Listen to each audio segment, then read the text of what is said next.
Fala galera, sejam muito bem-vindos a mais um vídeo do canal. Neste vídeo aqui, na série Desmistificando, nós iremos falar a respeito do Poço para o Inferno.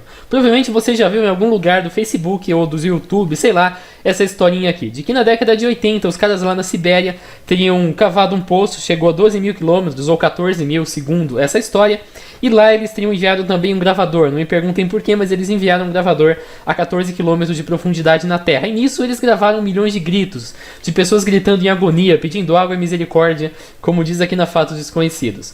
E claro, segundo os cientistas, teve uma certa pane ali, e eles concluíram então que o centro da Terra é oco, e gravaram esse áudio de pessoas gritando no fundo do inferno. Inclusive tem o link do vídeo, que na verdade é um áudio no qual você poderia ouvir esse trecho do áudio. Eu vou tentar colocar aqui para tocar.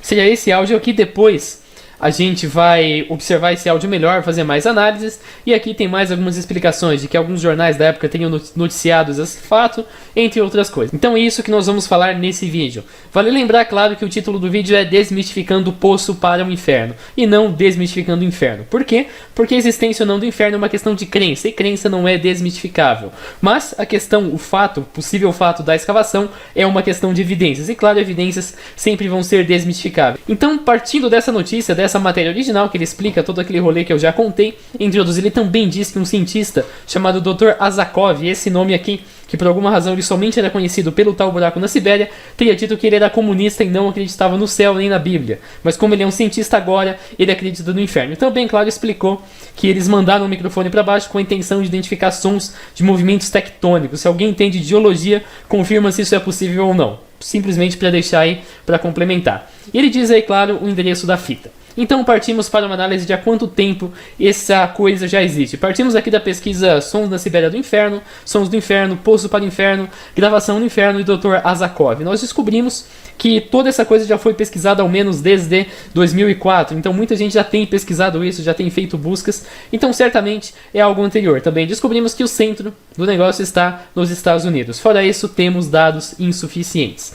Claro, fazendo alguma busca reversa e pesquisando por coisas históricas, encontramos postagens dos anos 2002 a respeito dessa tal escavação. Isso aqui é simplesmente a mesma história lá da Fatos Desconhecidos com pouquíssimas alterações, no qual ele tem de novo a mesma matéria, de uma postagem em inglês e um fórum, e também ele deixa aqui um link para você ouvir o som. Se a gente clicar no link no momento, ele vai mandar para cá, e a página está offline, mas se nós formos no arquivo da web e pesquisarmos pelo link em questão, vai perceber que tem coisa aqui desde 1998. Isso indica que o tal áudio já existia desde 98. Inclusive aqui o nome dighell.rain. Se você fizer o download dele, clicar aqui para fazer o download, você vai receber esse arquivo que é totalmente reproduzível, mas vamos deixar para falar dele no final do vídeo. Prosseguimos também, encontramos uma matéria de junho de 1990, de um site chamado Answers in Genesis. Inclusive aqui, ele meio que desmente essa teoria do inferno com base na própria Bíblia. Ele diz que, segundo a Bíblia, seria impossível você perfurar e chegar no inferno, entre outras coisas. E também faz aqui um pouquinho de análise do que a gente vai fazer a partir do vídeo. Nós encontramos também uma outra matéria em estilo semelhante de um site chamado Deseret News, mas esse aqui não menciona a respeito da Bíblia ou dessa visão no paradigma cristão. E também nessa outra matéria, de abril de 1996, também menciona o Poço para o Inferno, o suposto Poço para o Inferno, e ainda relaciona com outros fatos, com outras teorias, com outras lendas urbanas, mais ou menos desse jeito. Então nós fizemos uma pesquisa para descobrir se a verdadeira perfuração realmente ocorreu. E nós descobrimos que sim, houve uma perfuração super profunda num lugar chamado Kola. É um lugar situado na Rússia, como mostrado aqui. Essa perfuração, conforme diz no artigo da Wikipedia, chegou aos 12 mil metros. Entretanto, aqui não menciona nada a respeito do inferno. Mas claro, a Wikipedia não é a fonte mais confiável. Então, nós fomos atrás de averiguar os próprios fatos. Chegando aqui lá no Google Earth, nós encontramos o local no qual houve a escavação. Ela está situada bem aqui, nessa parte aqui da Rússia, bem lá para cima mesmo, bem perto do Círculo Polar Ártico, e também tem bem perto da Finlândia. Essa informação a respeito da Finlândia vai ser um pouquinho importante mais adiante. Então a gente vai avançando um pouquinho mais aqui na direção do poço super profundo. E assim que a tela carregar, vocês vão ver que realmente existe uma série de instalações aqui no local. Essa região, uma região cheia de lagos, como dá para perceber, um pouquinho deserta também, dependendo do lugar. E se a gente clicar em fotos, vai ver que tem bastante fotos a respeito da tal da perfuração. Inclusive aqui, por exemplo, ele menciona a respeito do lugar. E tem aqui umas imagens da instalação abandonada. Provavelmente isso aqui já é bem depois de quando houve a escavação, de quando tudo isso aqui estava funcionando. Inclusive aqui as imagens mostram na maioria das vezes ruínas mesmo. Se você clicar aqui também, por exemplo, vai ver que isso aqui a gente tem uma visão um pouquinho mais de longe da mesma instalação. E o mais interessante é que também tem o ponto no qual a escavação estava sendo feita. Trata-se dessa plataforma aqui, mais ou menos esse lugar. Se você ir lá na página da Wikipedia e fizer uma pesquisa, você vai perceber que realmente as coisas parecem. Seria, no caso, esse buraco aqui. Essa marcação aqui, essa parte tampada, corresponderia a essa área aqui, em algum ponto nessa região. E nós também encontramos algumas imagens lá no Google que mostram mesmo essa mesma tampa, só que um pouquinho mais de longe, como por exemplo mostrado nessa imagem aqui. Tem inclusive aqui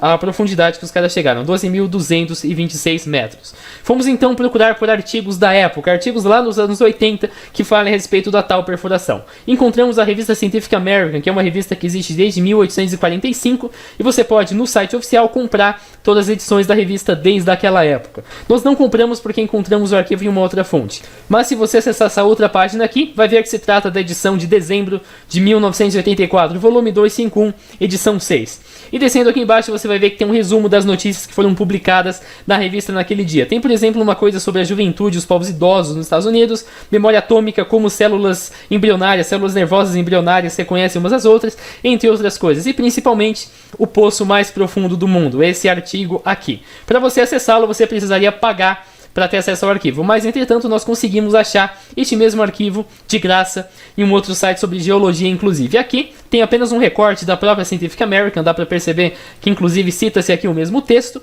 e ele tem algumas informações interessantes a respeito desse procedimento. Mas daqui eu fiz uma leitura completa, evidentemente não vai dar para a gente fazer isso agora, mas alguns pontos interessantes podem ser levantados. Primeiro deles, o poço estava sendo cavado desde a década de 70 na região de Kola, que eu mostrei para vocês. Finalmente a broca atingiu a marca dos 12.000 metros e se tornou a partir disso o poço mais profundo do mundo. A função dessa empreitada é compreender de que forma a estrutura da plataforma continental profunda está estruturada, perdão pelo pleonasmo, e também pelas forças que moldaram essa região por bilhões de anos da história terrestre. E o poço atravessou praticamente 1,4 bilhões de anos de história, chegando em rochas com 2,7 bilhões de anos. E o objetivo maior dessa perfuração é penetrar a camada superior de granito e chegar na chamada rocha basáltica. Durante o processo, eles encontraram regiões com água quente e rica em minerais. Também liberaram gases como hélio, hidrogênio, nitrogênio e metano e também outros carbonetos, decorrentes, claro, de processos geológicos que ocorreram lá no fundo durante todo esse tempo. Essa empreitada inaugurou um projeto de perfuração que deveria se estender pela União Soviética no próximo século. Claro, se a União Soviética não tivesse deixado de existir 6 anos depois. Mas beleza, uma perfuração realizada no Mar Cáspio, bem próximo, chegou a cerca de 8.500 metros. Não encontraram nenhum inferno também, pelo visto. E que as variações de densidade da rocha conforme a profundidade eram as mesmas que foram previstas matematicamente. Também na profundidade de 1.000 km, bem mais profunda que atingir, isso aqui é simplesmente uma estimativa, a temperatura pode ir de 1.000 graus a 1.500 graus Celsius. Se você voltar agora lá na matéria a respeito do poço do inferno, você vai encontrar que a temperatura que os caras chegaram lá, segundo a matéria, é mais ou menos a mesma. Como diz aqui, 2.000 graus Fahrenheit, isso daria mais ou menos 1.100 graus Celsius, se você considerar. Mas isso aqui ele se refere a 1.000 km, não a 12 km como foi chegado. Em função da erosão glacial, parte da rocha já foi desgastada, o que permite que a profundidade original, digamos assim, como eu disse lá atrás, na história da crosta terrestre, seja de até 20 km. E o peso da broca sobre o fundo do poço dificulta bastante a perfuração. E também a lama que se acumula conforme os caras perfuram pode chegar a 250 atmosferas. Ele diz também que a broca é feita de uma liga de alumínio, pesando apenas de 400 a 500 toneladas. E também foi colocada uma estrutura lá embaixo para coletar amostras de rocha. E cada amostra extraída é bem valiosa. Depois vou mostrar umas fotinhas das amostras que retiraram de lá. E tem um pequeno impasse aqui para prosseguir nas perfurações. A tecnologia que eles desenvolveram é inovadora. Ela permitiria perfurar até 17 km, mas tem alguns problemas. A liga de alumínio que utilizaram, ela perde a sua dureza, então ela começa a ficar mais mole entre 110 e 150 graus Celsius. Mas os cientistas conseguiram desenvolver uma liga com resistência de 230 a 250 graus Celsius que ainda não está em aplicação. No futuro se espera que uma liga de titânio consiga aguentar até 400 graus Celsius, o que seria esperado em maiores profundidades. É uma temperatura bem baixa se você comparar com os 1.100 graus Celsius afirmados na fatos desconhecidos. E era esperado que a temperatura da perfuração fosse aumentar devagar, bem vagarosamente, cerca de 50 graus Celsius aos 7.000 e talvez 100 graus Celsius aos 10 mil metros. Entretanto, foram encontrados valores ligeiramente maiores. A temperatura subia mais ou menos 2,5 graus Celsius para cada 100 metros e no máximo da perfuração chegou em 180 graus Celsius. Esse aumento da temperatura foi relacionado com os movimentos do manto presentes logo abaixo. Essa perfuração vai continuar, como eu disse, e outros poços na época estariam sendo cavados por outras regiões da União Soviética. O que todo esse rolê, toda a leitura desse material, quem quiser, link tá na descrição, você pode acompanhar todo o passo a passo, inclusive aqui a foto do mesmo lugar. Foto que se você comparar com o artigo lá da Wikipedia, você vai ver que trata-se do mesmo lugar, como mostrado aqui. Ao que tudo indica, tratam-se da mesma torre. Tem aqui todas as informações, marcação do lugar, exatamente o mesmo que encontramos no Google Earth. Aqui tem algumas imagens de profundidade de poços que já foram cavados. Realmente o de Kola quebrou todos os recordes. Aqui mostra de que forma a broca foi sendo posicionada para poder conseguir todo o processo. Aqui tem também um diagrama da broca, no qual mostra todos os equipamentos que foram instalados ali embaixo. Em nenhum momento aqui ele menciona microfones. E também tem mais aqui algumas outras explicações, quem quiser, link tá no PDF. Mas o que todo esse rolê permite concluir? Primeiro deles, que nenhuma menção à descoberta do inferno foi feita. Nada diz aqui a respeito do inferno, e claro, se tivesse encontrado o inferno ia dar um rolê muito ruim, ia fazer um escarcéu enorme nisso aqui.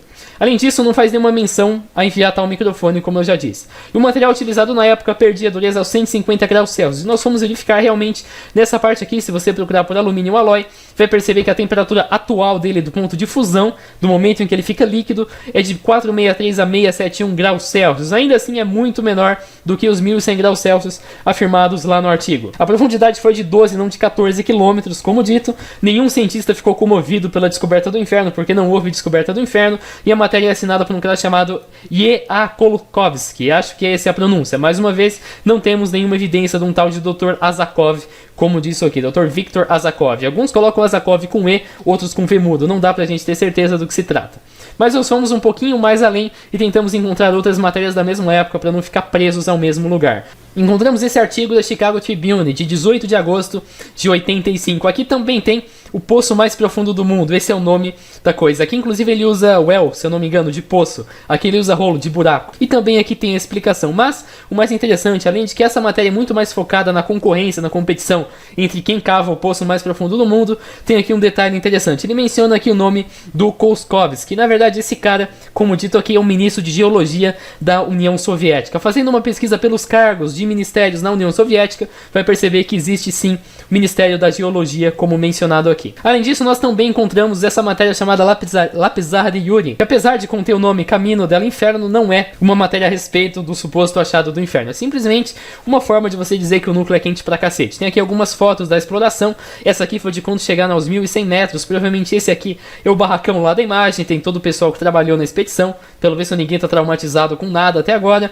Tem também aqui umas imagens das rochas que foram extraídas lá do fundo, entre outras coisas interessantes que você pode encontrar aqui, caso quiser ler. Essa aqui é a matéria da Scientific American. Encontramos também uma outra matéria de um lugar chamado New Scientist, de 18 de abril de 1895. Então essa aqui é de um pouquinho antes, se você considerar essa aqui de 18 de agosto. Por fim, e mais importante de tudo, temos aqui um site chamado ebooks.com, no qual você pode comprar livros. Esse cara aqui, o E.A. Kolkovsky, como mencionado lá no nome que eu não sei pronunciar, o ministro de Geologia da Rússia, escreveu 2 livros a respeito das experiências que ele teve com a tal da perfuração. Inclusive eles estão aqui para venda e contam, claro, com experiências do que os caras fizeram ali. Inclusive tem aqui algumas sinopses explicando sobre o estudo que o cara fez a respeito do interior da Terra lá na península de Kola, entre outras informações interessantes que, se você quiser, também pode dar uma lida. Tem aqui os 2 livros e, claro, como eu já mencionei, nenhum desses livros fala a respeito do inferno. 2 livros escritos pelo próprio cientista que liderou a escavação. Agora nós podemos concluir uma coisa: a perfuração em questão não chegou ao inferno. Por quê? Porque todas as evidências que eu mostro aqui,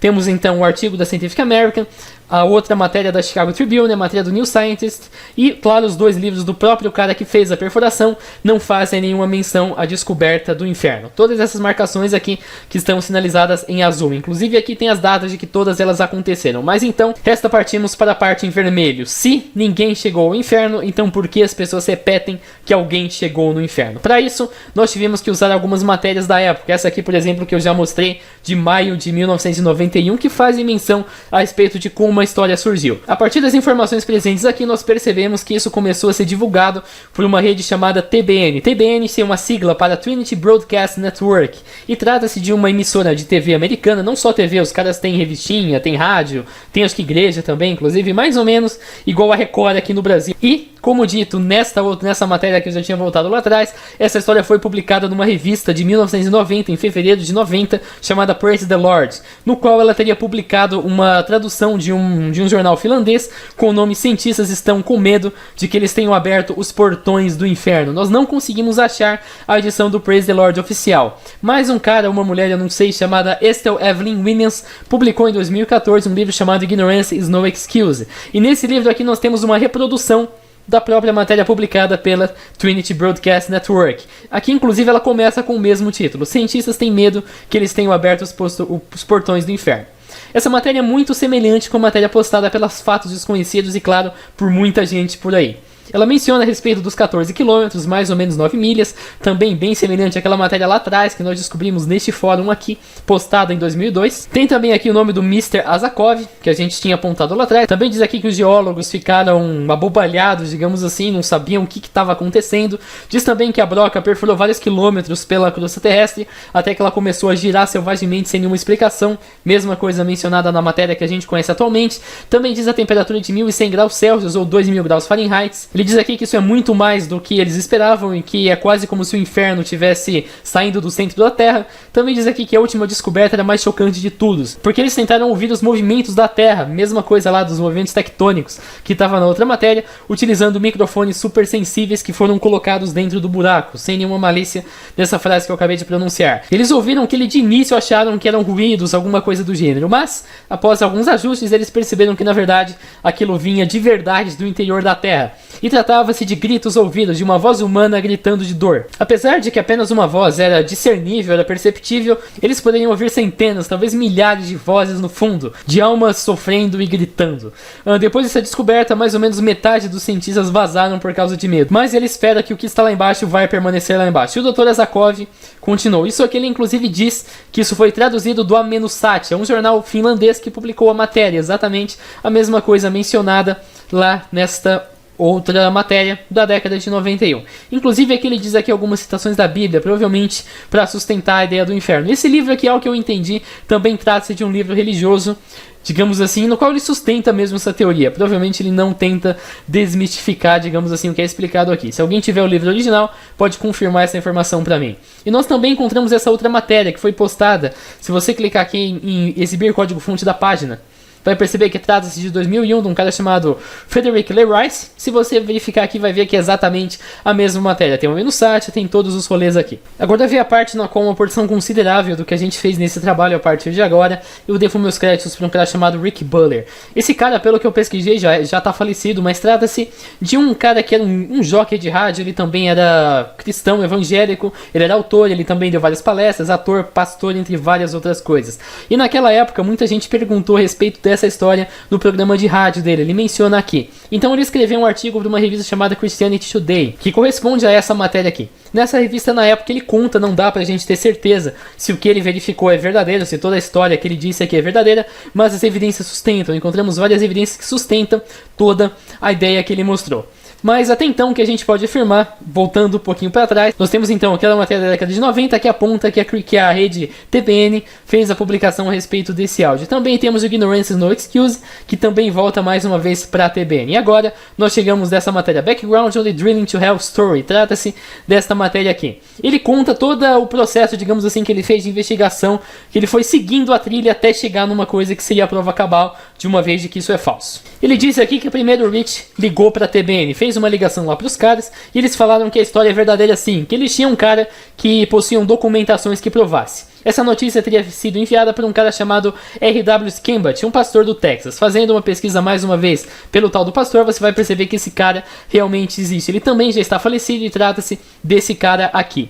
Então ele ligou lá pro RW e no escritório eles confirmaram que a história era real e que ela tinha sido publicada num jornal finlandês respeitado, além também dela ter sido confirmada por uma carta enviada por um cara chamado Eiji Rendalen, que era um norueguês que teria enviado essa carta diretamente para a TBN.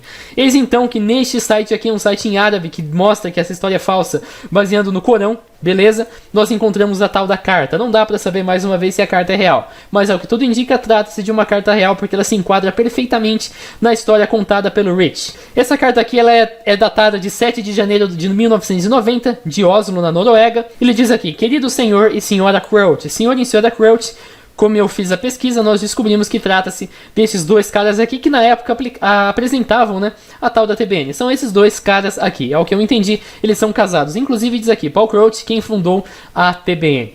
Então ele diz aqui na carta, ele dedica a carta para esses dois caras, ele diz aqui: enquanto nós estávamos visitando um amigo na Califórnia no Natal, eu liguei ao rádio na TBN e ouvi você dizer a respeito dos sismólogos finlandeses que tinham localizado uma cavidade gigante na Terra, um buraco gigante na Terra, 19 milhas de profundidade, não 9 milhas, e que os microfones dele teriam percebido sons de pessoas chorando em agonia. Eu devo confessar que eu ri quando eu ouvi isso pela primeira vez. Eu sou um conselheiro especial do Ministério da Justiça da Noruega e eu não acreditei em uma palavra do que eu vi. E eu comentei com meu amigo que os americanos acreditavam que o inferno era um buraco fisicamente acessível através de um buraco no chão. Eu não sou capaz de descrever o choque que eu senti quando eu voltei para a Noruega e descobri que os jornais estavam cheios de notícias a respeito deste incidente. Eu percebi imediatamente que se havia um inferno, eu certamente iria terminar nele. Um medo tremendo tomou conta de mim. Por 2 noites eu sonhei a respeito de fogo e gritos, até que eu finalmente me rendi a Deus e coloquei a minha vida nas mãos dele por segurança. Então eu peço por favor para você, não deixe que os céticos acabem com essa história, ou ao menos te intimem, digamos assim, por acreditar nela. Para o seu benefício, eu traduzi uma entrevista com um cara chamado Bjarne Numedal, que é um norueguês, que era o sismologista-chefe dessa expedição. A entrevista foi impressa num jornal norueguês, Asker Okbarum Burdist, esse nome aqui, que é o maior e mais respeitado jornal da Noruega. Primeiro de tudo, deixe-me apontar 2 erros na sua história. A expedição não foi feita na Finlândia, mas sim na Sibéria.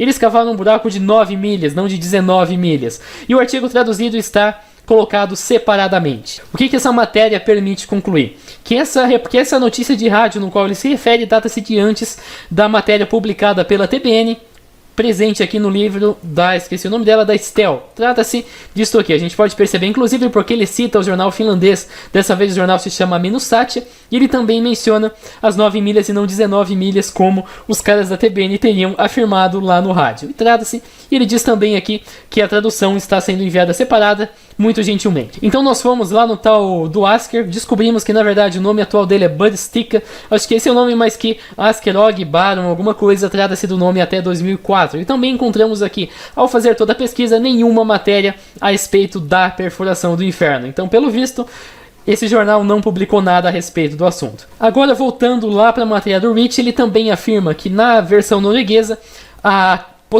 publicação feita pela TBN também continha algumas menções ao diabo saindo de dentro do buraco e fazendo, digamos assim, uma escrita com gás na terra, escrevendo "Eu venci" e com vários morceguinhos em volta. Bem estilo Ozzy Osbourne mesmo, e o governo soviético medicou os cientistas para acabar com a memória deles, para dar uma amnésia, eles não lembrarem de nada. E o Rick então procurou entrar em contato com as equipes dos jornais mencionados. Ele procurou o Menusatja. Ele disse que na verdade o Menusatja não era um jornal respeitado, na verdade era apenas um jornal publicado, um folhetim para um grupo de cristãos finlandeses que publicou essa notícia com base numa outra matéria, publicada pelo jornal finlandês chamado Etela Suomi. Então mais uma vez nós fomos atrás do tal do Etela Suomi. O Etela Suomi é esse jornal aqui. Apesar dele ser um jornal relativamente conhecido na Finlândia, não encontramos nenhuma notícia nos arquivos que remeta ao tal do Poço do Inferno, uma notícia original publicada por isso. Entretanto, quando Rich fez a ligação para os caras, eles disseram também que não se lembravam de nada publicado naquele jornal com essa história, mas que em determinado momento eles lembraram depois que o Rich ligou, eles retornaram para o Rich dizendo que essa notícia tinha sido publicada sim, mas não como notícia. Na verdade, era apenas uma seção no qual os leitores poderiam escrever a respeito de qualquer coisa, escrever uma fanfic e publicar ali. Então, através do jornal, eles ligaram para o cara que publicou a notícia, para o cara que escreveu e mandou lá para eles. Ele disse que, na verdade, tinha encontrado essa notícia de um jornal chamado Vejlejat, esse nome aqui. E ao contatar os editores, então Rich ligou para o Vejlejat e ele afirmou que na verdade essa notícia tinha sido retirada de um jornal chamado Joias de Jericó. Na verdade, é publicado por uma associação de judeus da Califórnia. Nesse momento em diante, a trilha, digamos assim, chegou ao fim. Mas a gente foi capaz de encontrar a seguinte imagem, que mostraria o tal do jornal Vayot, como mostrado aqui. Se você der um pouquinho de zoom na imagem, infelizmente eu não dei o zoom que eu deveria, você vai perceber que na verdade isso aqui trata-se de 1988. Provavelmente é mesmo uma edição da época, talvez não a própria edição, mas é da época. Isso aqui nós também encontramos lá no site árabe que faz menções a respeito do Alcorão. Então todas as imagens da carta, todas as outras aqui. Então, partindo de que era impossível chegar no Joias de Jericó e prosseguir a partir de diante, ele entrou em contato com Rich. Então, partindo de que a trilha tinha chegado ao fim, não deu para descobrir lá sobre os Joias de Jericó, ele decidiu entrar em contato com Eid Rendalen através de um telefonema para o serviço alista de Oslo, que é a capital lá da Noruega. Em alguns segundos, o Rich conseguiu entrar em contato com o cara e teve a seguinte conversa. Claro, tudo isso segundo as palavras do Rich. Você que enviou a mensagem para a rede de televisão cristã dos Estados Unidos a respeito do inferno? Sim, ele respondeu. Então ele disse, você tem alguma mania de saber se é verdade? E ele respondeu, sim, eu tenho. Me fale sobre isso. E ele disse, nada disso é verdade. Eu fabriquei, eu inventei cada palavra dele. O que isso permite afirmar que, se a pesquisa feita pelo Rich estiver correta, tudo isso aqui trata-se apenas de um boato, não é um fato real. Isso aqui foi inventado por alguém. A gente pode também perceber que a Finlândia é relativamente próxima da tal da perfuração. Se você der algum zoom aqui e observar que a fronteira com a Finlândia é exatamente aqui, então você tem duas trilhas, uma que deve ter surgido na Finlândia, alguma região do gênero, apesar de ter direcionado lá para os Joias de Jericó, e outra também do cara da Noruega que já enviou direto para os Estados Unidos com o link do Ameno Satya. Nós não encontramos nenhuma fonte a respeito do tal do Ameno Satya, apesar de que algumas informações indicam que era também uma postagem feita por missionários, um jornal feito por missionários. Então, sendo assim, nós podemos marcar aqui duas trilhas, ambas delas saem do RW. Então nós vamos para a trilha do Ameno Satya, que mais uma vez vai para a Tela Somen, um jornal finlandês que existe, a pessoa que enviou a história, o Vayot, que também provavelmente teve participação nisso, e depois vai para o Divos of Jericó, mais uma vez sem nenhuma saída. Então vamos mais uma vez para outra parte da nossa trilha, a carta endereçada para os caras da TBN. Essa aqui em primeiro lugar mandava lá para o ASC do jornal norueguês, no qual nós não encontramos nenhuma notícia a respeito desse assunto, e a segunda delas ia para o Age, que na verdade confessou de que essa história era simplesmente inventada. Mas claro, ainda falta nós falarmos de uma coisa, o conhecido som do inferno, que é principalmente, aliás, a ideia de gravar esse vídeo foi partindo do tal do som do inferno. Esse áudio na verdade está postado na forma RAM, que na verdade é um arquivo no qual você tem uma espécie de transmissão online. Trata-se dessa gravação aqui.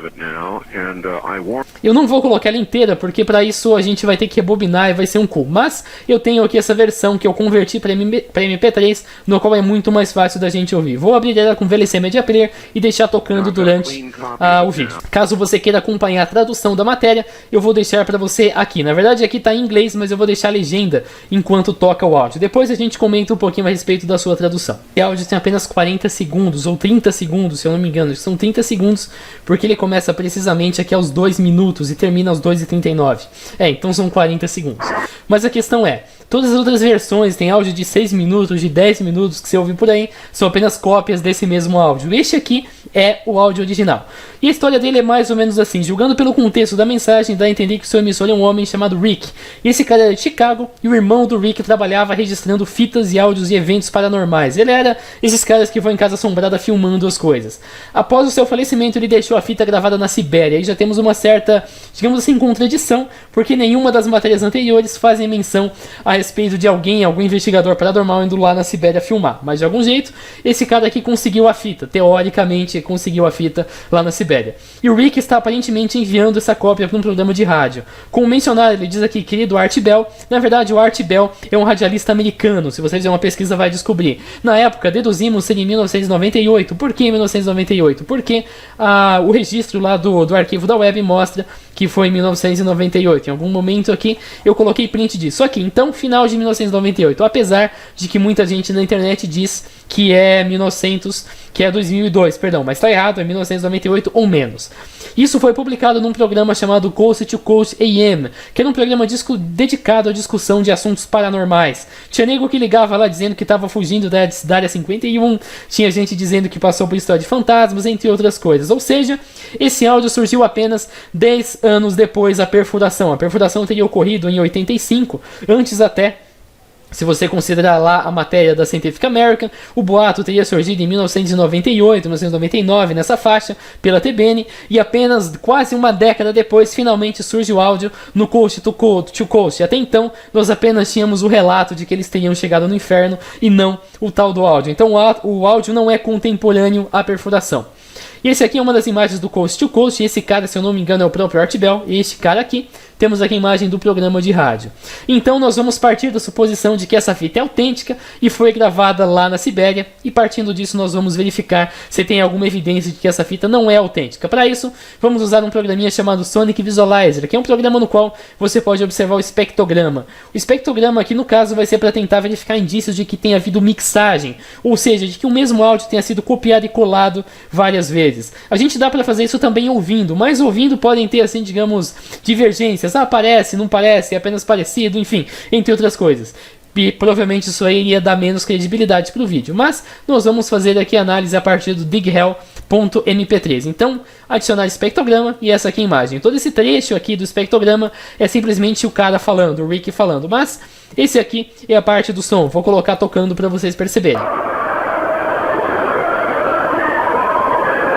Beleza, então a partir daqui nós iremos procurar por coisas que tenham sido copiadas e coladas. Se você prestou um pouquinho de atenção, já percebeu que tem duas aqui no meu canto da tela. Para isso eu vou usar a ferramenta de captura do Windows, apenas para que eu consiga sinalizar bem para vocês do que eu estou falando. Aqui a gente tem um primeiro fator, essa partezinha aqui em vermelha, e aqui a mesma partezinha aparece de novo neste ponto aqui.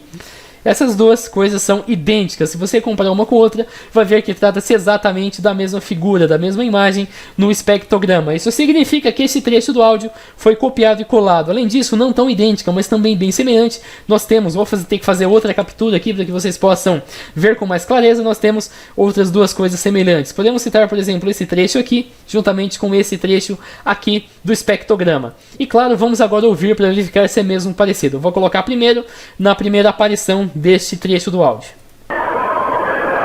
Já deu para ouvir que tem um grito mais a fundo, um pouquinho diferente, mas tem um grito mais a fundo. E agora aqui mais uma vez vamos colocar no mesmo grito em outra parte do espectrograma que eu mostrei para vocês, tá aqui. Eu vou colocar agora aqui bem depois.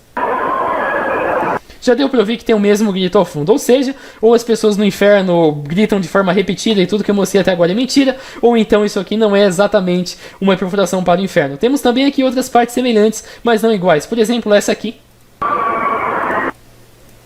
ao ser comparada com essa outra aqui. Claro, vale lembrar que essa aqui é diferente dessa aqui. Provavelmente aí nós temos algumas mudanças mesmo em volume, em combinação, que fazem o espectrograma ter uma aparência diferente. Mas dá para perceber claramente, inclusive aqui agora a coisa ficou muito mais visível. Vou mais uma vez fazer seleção com a ferramenta de captura para me garantir que ninguém entendeu errado. Essas duas partes aqui também copiam e colam. Aliás, até aqui inclusive nós temos 3 vezes a mesma repetição. Perdoem a última, ficou meio zoado. E fazendo agora com caneta preta nós temos aqui. E também temos essa outra repetição aqui. Perdoem a minha falta de coordenação motora, mas é essa a ideia. Sendo assim, o que nós podemos concluir? Em primeiro lugar, a escavação realmente ocorreu, mas com várias diferenças entre a escavação do boato. A perfuração chegou a apenas 12 km, temperatura máxima de 180 graus Celsius, ligeiramente maior que a temperatura esperada, mas nenhum inferno foi encontrado. Seria fisicamente impossível que houvesse uma gravação e uma perfuração a essa temperatura. Primeiro pelo ponto de fusão da broca, segundo pelo ponto de fusão do resto do microfone, que é um equipamento eletrônico. Em terceiro lugar, o boato foi difundido no final da década de 80 pela TBN, que afirmava possuir fontes confiáveis da sua veracidade. Mas, entretanto, eles não pesquisaram direito e o processo de investigação do Rich descobriu-se que se tratava apenas de uma mesma notícia copiada várias vezes, que passou por todo esse labirinto aqui de notícias lá na Europa, indo e voltando para os Estados Unidos. E também, de acordo com Rich, a história encaminhada pela TBN através da carta foi inventada por um norueguês como uma forma de tirar sarro, de zoar com a credulidade dos americanos. Ele falou, mano, se eu escrever isso aqui, os caras vão acreditar. Ele escreveu e os caras acreditaram. Claro que antes disso a TBN já estava falando no rádio, mas foi a partir da carta dele que a TBN fez a publicação da notícia. E o áudio apresentado foi publicado apenas 10 anos depois de todos os boatos publicados pela TBN. Isso foi feito numa suposta gravação lá postada no show do Art Bell. Mas claro, como mostramos aqui, tem vários indícios de que isso é uma mixagem. Acompanha no final do PDF esse infográfico que eu fiz no Excel. Valeu por você que assistiu o vídeo, se inscreva no canal, em breve a gente se vê, falou!